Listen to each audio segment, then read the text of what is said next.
Primero que nada, Carlos, con respecto a la ley de superintendencia, que bueno, ya está sancionada y promulgada la ley, hay efectivamente un acuerdo ya con el Fondo Monetario. Sé que siempre formó esto parte, digamos, no luego de las exigencias del Fondo Monetario, sino de las propias propuestas, digamos, de los gobiernos, digo, porque también del gobierno anterior, de iniciar este proceso de ordenamiento, digamos, del sistema de pensiones con la creación de la superintendencia, como parte, digamos, de un acuerdo que puede ser solamente técnico o puede ser inclusive algo atado a un crédito. Pero se habló de un plan marco que incluía esto de la superintendencia y que tendría como objetivo un crédito de respaldo, entiendo, de $400 millones. ¿Esto es así, Carlos? La verdad que me sorprendió, Luis, cuando empezaron a publicar de que esto era un condicionamiento del Fondo Monetario. Básicamente, como estuvimos presentando nosotros, esto es algo que ya se tuvo que haber hecho 30 años atrás, ¿verdad? Con la aprobación de la Constitución del 92 ya estaba la necesidad o el mandato de que el Estado esté supervisando las diferentes cajas jubilatorias. A lo largo del año, de los diferentes gobiernos, así como dijiste, fueron diferentes intenciones de pasar esta ley y lastimosamente fallaron, ¿verdad? El último intento creo que fue en el año 2018, creo que fue el último intento que hubo y que no pudo ser aprobado. Y esto, más que formar parte de un acuerdo con el Fondo Monetario Internacional, ha sido siempre una intención nuestra, porque veíamos la necesidad de pasar esta ley luego de 30 años. El propio presidente de la República en varios discursos, mucho antes, ya había dicho eso, y a mí, cuando me toca asumir como ministro de Hacienda, en mi discurso, yo hablaba de que una de las prioridades era pasar esta ley de pensiones. Entonces, no tiene nada que ver con el acuerdo que el gobierno anterior, digamos, ha firmado con el Fondo Monetario Internacional. Ese acuerdo era un acuerdo que no tenía ningún compromiso de financiamiento, se llama PCI, es un programa de coordinación de políticas básicamente. No tenía ningún desembolso proyectado. Fue negociado por el gobierno anterior, por tanto no pertenece al plan de gobierno de Santiago Peña. Y lo que es más, si uno mira detalladamente qué dice ese acuerdo, los acuerdos con el fondo no te pueden exigir de hecho ninguna aprobación de una ley. Ese acuerdo solamente habla de una presentación de un proyecto de ley ante el Congreso. Entonces, para nosotros, más que, yo siempre dije a nosotros, más que presentar leyes, nos importa hacer las reformas, no presentar proyectos de ley de reforma, porque presentar un proyecto de ley de reforma no tiene ningún impacto en la economía. Uno presenta un proyecto de ley y si no gestiona, no va a ser nunca aprobado y por tanto no va a tener ningún tipo de impacto en el funcionamiento de la economía para adelante. Hay que diferenciar muy bien también el acuerdo que ha llegado el anterior gobierno con este PCI, con el acuerdo técnico que hemos llegado en este gobierno con el Fondo Monetario. Es otro tipo de programa donde sí podrían haber desembolsos si es que nos interesa a nosotros. Así como fue en el 2002, teníamos un acuerdo stand-by y si nos interesaba a nosotros accedíamos a los recursos del Fondo Monetario. En este caso, el acuerdo está cerrado a nivel técnico, pero no fue aún aprobado por el directorio del Fondo Monetario Internacional. Creo que van a tratar la semana que viene el acuerdo con Paraguay.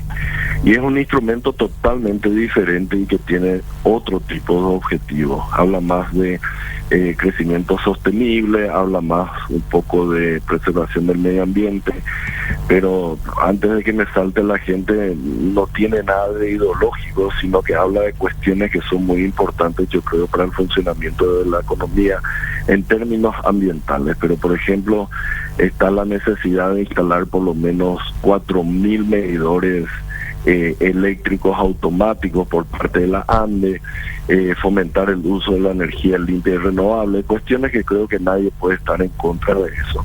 pero que te permiten acceder a los recursos del fondo, pero nada tienen que ver con esta ley de pensiones que fue sancionada recientemente. Entonces, a mí me sorprendió mucho, pero no tiene nada que ver una cosa con otra. Bueno, y este acuerdo, que puedo decir no está vinculado con la aprobación, pero este acuerdo que lo está tratando ahora el Fondo Monetario Internacional, ¿cuál es el objetivo de eso? Hay una línea de crédito de $400 millones.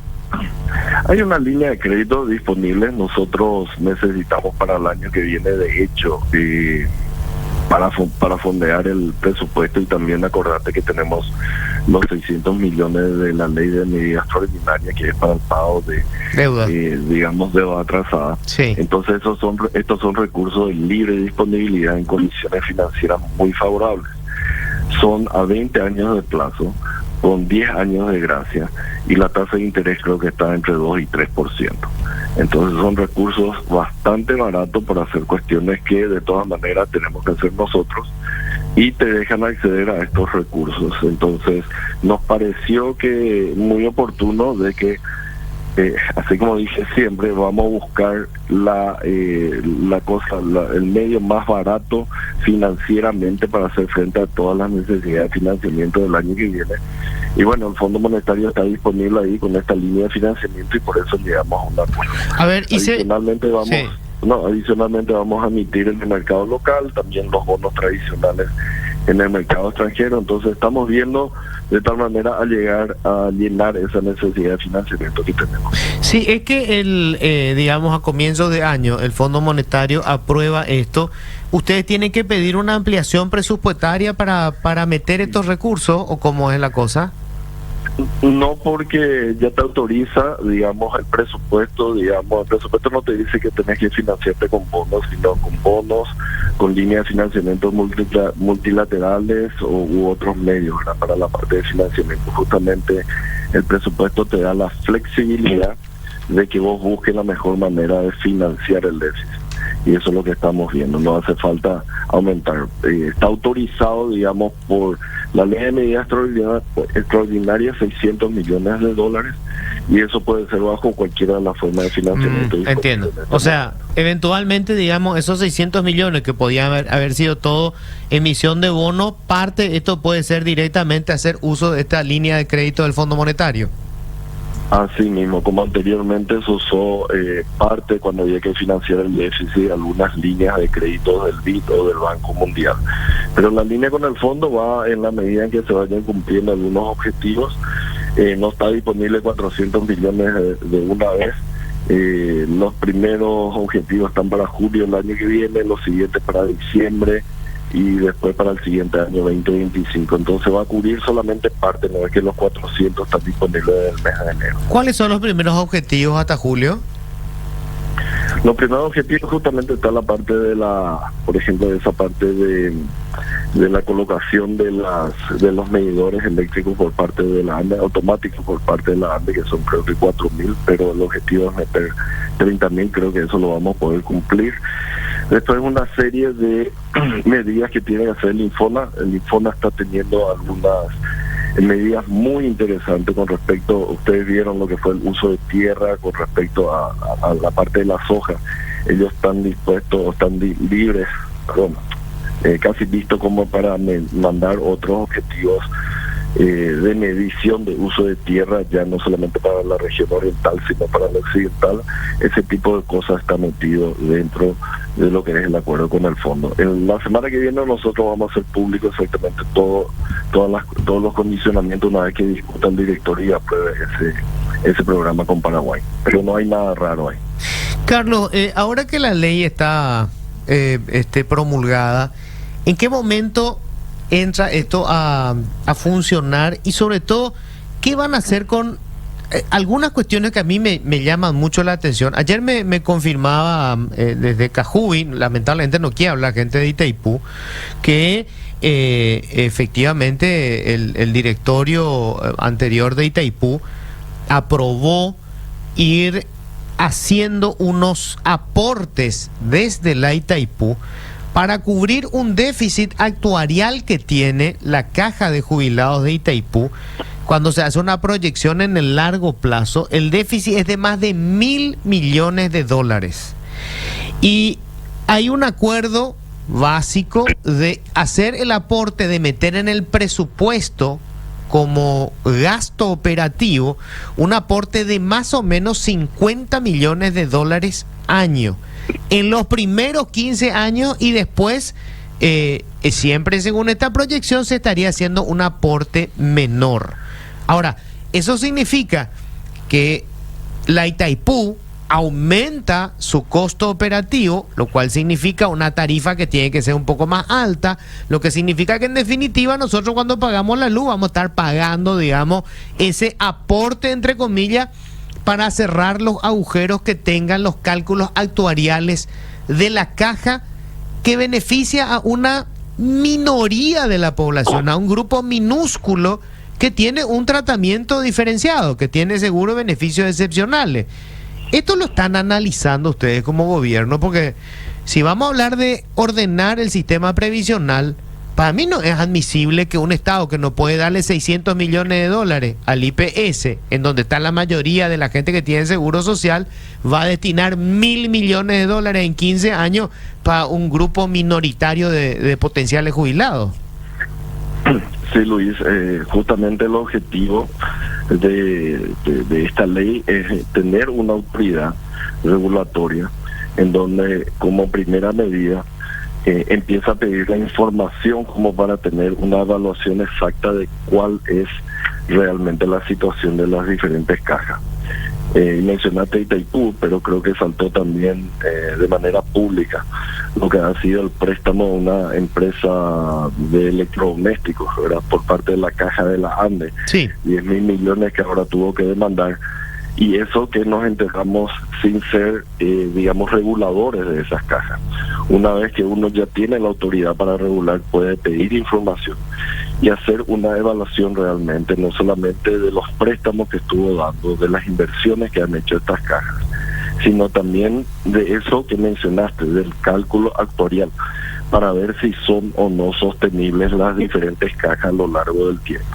Justamente ese tipo de cuestiones de que no es sostenible y alguien tiene que poner plata, en este caso la Itaipú, pero puede ser el Estado más directamente que coloque, es lo que nos preocupó y nos llevó a nosotros a impulsar esto. Y justamente ese tipo de situaciones es que también justifica la premura, porque si nada se hace, esos 1.000 millones tal vez se conviertan en 1.200 o 1.300 millones, si es que se sigue, digamos, desperdiciando los recursos de las diferentes cajas. Ese sería más la explicación de la premura por pasar esta ley que cualquier tipo de acuerdo con el Fondo Monetario Internacional. Yo creo que la gente no era consciente de la situación de las diferentes cajas jubilatorias porque básicamente no existe información. Entonces la prioridad en este momento yo creo que va a ser, una vez que se tenga ya el Consejo de Seguridad Social, que es el que tiene que nominar al superintendente o proponer al superintendente, es empezar a recabar información para ver cuál es la verdadera situación financiera de las diferentes cajas y acorde a eso hacer un plan de acción para que no sea el Estado el que tenga que poner tanto dinero habiendo tantas necesidades, digamos, en el país. ¿Qué te dice a vos como ministro de Economía que tenés que hacer el discurso sobre la necesidad de ser sumamente cautos en el gasto público, que el presidente del Congreso anuncie que va a hacer una licitación por 5.000 millones de guaraníes para ampliar la infraestructura del Congreso porque no dan abastos para todos los contratados que tienen?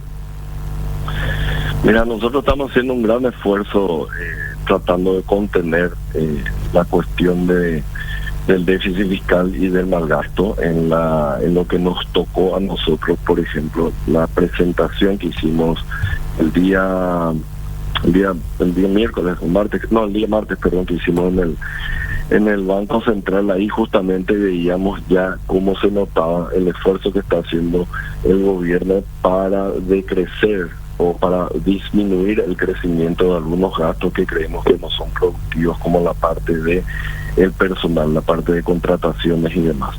De hecho, en el presupuesto general de gastos de la Nación, en el presupuesto general de gastos de la Nación, tenemos una disminución de 2,5% en el monto destinado para contrataciones. Entonces, estamos haciendo un esfuerzo y bueno, nosotros vamos a seguir con esta misma filosofía de que es necesario gastar mejor. Muchas veces no es que faltan recursos, sino que tenemos que gastar mejor y todos tenemos que contribuir a eso. Bueno, pero Congreso, claro, Poder Judicial o el propio Poder Ejecutivo. Bueno, pero entonces, tenemos que ser consistentes con eso. En esa línea, entonces, Carlos, no es admisible que el Congreso nos plantee como contribuyente poner 5.000 millones de guaraníes para ampliarles el espacio porque no entra la cantidad de funcionarios que tienen. Y ahí yo creo que tendrían que hacer una evaluación de la utilidad de muchos de los funcionarios. Yo creo que ellos son conscientes de que muchas veces, en la medida en que se rota, la gente deja, o los parlamentarios dejan algún tipo de herencia, en el sentido de que no son asesores temporales, sino terminan siendo asesores permanentes, y ese es uno de los grandes problemas que existen ahí y en algunas otras instituciones públicas. Necesitamos tener, creo que, mucha más claridad y mucha mejor regulación en términos de cuántos asesores uno puede llevar consigo y cuando termina, digamos, su función, ya sea como ministro, secretario o congresista, esas personas que fueron como asesores deberían estar disponibles para salir y no quedarse permanentemente en el lugar que estaban ocupando. Uh-huh. En ese contexto... Pero es un problema que tenemos que atacar, coincido con eso. Bueno, y en ese contexto, ministro, yo siempre me pregunto si un gobierno actúa en estadios estancos, es decir, uno habla con el ministro de Economía, siempre es el más impopular porque siempre habla el del ajuste, el que hay que mejorar la calidad del gasto, etcétera, etcétera. Pero, por ejemplo, ¿cómo se explica? ¿Cómo usted puede explicar o cómo usted queda cuando, por ejemplo, la hija de Aliana pasa de ganar 6 millones de guaraníes como funcionaria del Ministerio de Justicia, pasa como asesora en el Congreso con 18 millones de guaraníes? Hay un divorcio entre el Ministerio de Economía y, por ejemplo, las bancadas del Congreso, cuando usted tiene un discurso como gobierno, pero en el Congreso siguen dilapidando el dinero público. ¿Cómo, por ejemplo, usted le dice a Aliana, pero no le pongas a tu hija a ganar 3 veces más y apenas terminó el secundario? Estela, yo no me puedo hacer responsable de cómo finalmente terminan algunas personas manejando o nombrando personal. Yo tengo un discurso que me parece que es el correcto. Ahora, dentro del Estado o del gobierno hay muchísimas personas y cada uno tomará sus decisiones y deberá dar explicaciones con respecto a las decisiones. Pero le parece que está mal pero esto. No solamente, espera. El problema que muchas veces pasa es que no solamente es el gobierno per se, sino cualquier político hace básicamente lo mismo. O sea, si vos te pones a ver, hubieron muchísimos nombramientos en otros gobiernos que dejaron permanentemente mucho más funcionarios, y ahora es al revés, como no están en el gobierno, hablan de la necesidad de austeridad y demás.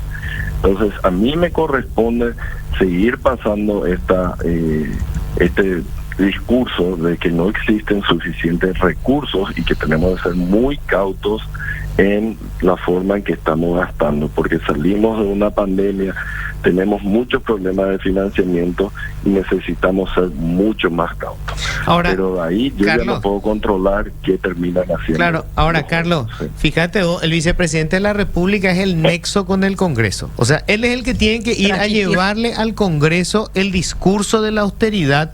Y resulta que el vicepresidente de la República envía a su hija, que está en el Ministerio de Justicia, con un salario de 6.100.000 guaraníes, como asesora en la Cámara de Diputados con un salario de 18 millones de guaraníes. O sea, ¿qué discurso de austeridad puede llevar en nombre del Ejecutivo si él está metiendo en el Congreso justamente a un familiar directo con ese salario? No, por eso. Ahí eso lo tiene que responder el vicepresidente de la República. Si yo le meto a mi hijo o a mi primo o a mi pariente con un salario mayor, yo estaré siendo encargado y me pueden atacar de ser incoherente. Pero yo como ministro de Economía voy a seguir haciendo este discurso de que me parece que tenemos que cuidar los gastos, las contrataciones, la forma en que gastamos, porque hay demasiadas necesidades y muy pocos recursos. pero cada uno es responsable de las iniciativas o medidas que uno tome y tienen que dar explicación, digamos, a la ciudadanía. Pero no hablan de estas contradicciones cuando se reúne, por ejemplo, el Consejo de Ministros, cuando está ahí el presidente, está usted, está el vicepresidente, están todos los ministros. ¿No hablan de estas contradicciones? Mira, primero esa contradicción creo que saltó ahora, así que no puedo hablar algo atrás cuando saltó recién ahora, ¿verdad? Ahora, la cuestión de la austeridad, no solamente hablamos durante el gobierno, sino antes del gobierno. Bueno, no importa eso, ministro, ¿verdad? O sea, pero hablo de ahora, ¿verdad? A lo que les toca a ustedes, porque no es el primer caso la hija de Aliana. No es el caso, no es el primer caso la hija de Aliana, son varios casos ya que estamos viendo de nombramientos de estas características. Son varios nombramientos que se dan ahí en otros lados y siempre ponen presión a lo que son las cuentas fiscales, y claro, yo voy a seguir repitiendo la necesidad de que dejemos de gastar, como la necesidad de que dejemos de viajar tanto, de tener tantas horas extras, etcétera, etcétera. Yo tengo una función y voy a seguir insistiendo en lo que me parece es lo correcto para la economía paraguaya, pero de nuevo, yo soy el ministro, doy mis sugerencias, después cada uno toma su propia iniciativa, sus propias medidas, y cada uno es responsable de lo que uno hace. Yo no puedo asumir responsabilidades por otra gente, yo sí asumo responsabilidades por todo lo que a mí me toca. Sí, ministro, superada, lograda la superintendencia esta ley, ministro, hay una suerte de reflexión, de resumen entre las autoridades económicas, entre el Ministerio de Economía, los legislativos, una especie de comando de gobierno, gabinete, presidente, es decir, ante otro proyecto que no se tenga que pasar por un trauma como el que se pasó. Había mayoría suficiente, sin embargo las desprolijidades hizo que se tuviera hasta sangre en la acción contra los manifestantes. Como te dije, aquella vez que estuve ahí en la radio, yo estaba encargado del fondo de la cuestión. La forma era algo que la tenían que tomar los congresistas, ¿verdad? El momento en el cual pasaban, la forma en la cual pasaban, etcétera, etcétera. Nosotros creo que esto no es el fin del gobierno, yo creo que hay demasiadas cosas por hacer. Seguramente ellos van a analizar la forma en que pasaron la ley y ver si es que necesitan mejorar eso. Van a discutir entre ellos. Nosotros tenemos una serie de medidas todavía pendientes, ¿verdad? Que nada tienen que ver con ningún programa, con un organismo multilateral, pero todavía nos queda discutir, por ejemplo, la ley de reestructuración del Estado, que va a ser muy importante. Voy a ver si podemos presentar eso ahora, antes de fin de año, de tal manera que los congresistas también, que siempre dicen que no tienen tiempo, van a tener por lo menos 2 meses para leer esa ley. Y después, cuando comience marzo, nos digan que no tuvieron tiempo para discutir o para leer. Rapidito nomás, ¿qué incluye esto? ¿Reducción del número de ministerios, de secretarías, etcétera? Claro, tiene dos cuestiones en particular. Uno, digamos, a futuro se van a poner en la ley algunas condiciones para que no sea tan fácil la creación de secretarías o la creación de ministerios, ¿verdad? Porque lo que vimos últimamente es el amigo del presidente quería ser ministro y entonces le creaba una secretaría, o se impulsaba la creación del ministerio en donde tenían ministro, viceministro, y después no había más nada en el organigrama. Entonces va a arreglar un poco lo que debería ser un organigrama de una secretaría de Estado o de un ministerio. Eso básicamente va a ser, y abre las puertas después a que ocurra algo parecido a lo que es ahora el Ministerio de Economía, en donde la Secretaría Técnica de Planificación, Hacienda y la Función Pública llegaron a consolidarse en una sola institución. Pero no, a mí por lo menos en particular no me gustaría empezar a mencionar cuáles serían esos, pero sí te va a facilitar después de que puedas pensar cuáles son las secretarías que podían fusionarse para adelante. Ministro, te agradezco mucho y respetos. Dale, muchísimas gracias a ustedes. Carlos Fernández Baldovino. Bueno, yo justamente había preparado este tema que le tiró oportunamente Estela ya hacia el final, que es la incoherencia que hay en el discurso del gobierno. Porque el gobierno es un todo. Está bien, el ministro después decir, yo digo como ministro esto, pero hay un gobierno. Resulta que el nexo con el Congreso es Pedro Aliana, el vicepresidente de la República. Vos le tenés, por un lado, al presidente del Congreso diciendo: vamos a pedir una ampliación presupuestaria de 5.000 millones de guaraníes porque no tenemos espacio suficiente para todos los funcionarios que hoy están. Ellos tienen en total 1.358 nombrados, Sí. de los cuales 236 son comisionados. Y no hay espacio para todos ellos. Y resulta que Pedro Aliana, vicepresidente de la República, consigue llevar a su hija como uno de los tantos comisionados, a la hija Aliana Encina, que cobraba 6.100.000 guaraníes como asesora en la Correccional de Mujeres del Buen Pastor. Ella pasó ahora a la Cámara de Diputados con un salario total de 18 millones. 18.274.300 guaraníes. ¿Triplicó? ¿Ella qué función tiene allí? Está, a ver un poco cuál es el cargo, asesora. Eso no. Asesora. Bueno, ahora, importante, ¿cómo entró ella al Ministerio de Justicia? Sin ningún tipo de concurso. Porque esta señorita tiene, de acuerdo con el registro de los informes de la administración pública, grado académico secundario. Ujú. O sea, no estudió un carajo ella, terminó el colegio nomás. Se fue como asesora en el Buen Pastor por 6.100.000 y ahora se va como asesora a la Cámara de Diputados con 18.274.000 guaraníes. Con Pedro Aliana, ella entra al Ministerio de Justicia en el 2018, en el gobierno de Horacio Cartes, cuando Pedro Aliana se convierte en presidente de la Junta de Gobierno del Partido Colorado. Diputado él. Y ahora que la esposa de Pedro Aliana se convirtió también en diputada, recordemos que para eso lo nombraron en Yacyretá, el actual titular de Yacyretá, él renuncia, ¿y quién pasa a ser diputada? Porque era suplente, la esposa de Pedro Aliana.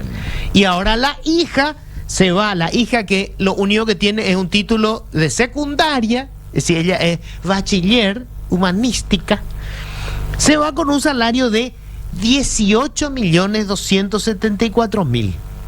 Se suma a la lista de estos comisionamientos que tiene la Cámara.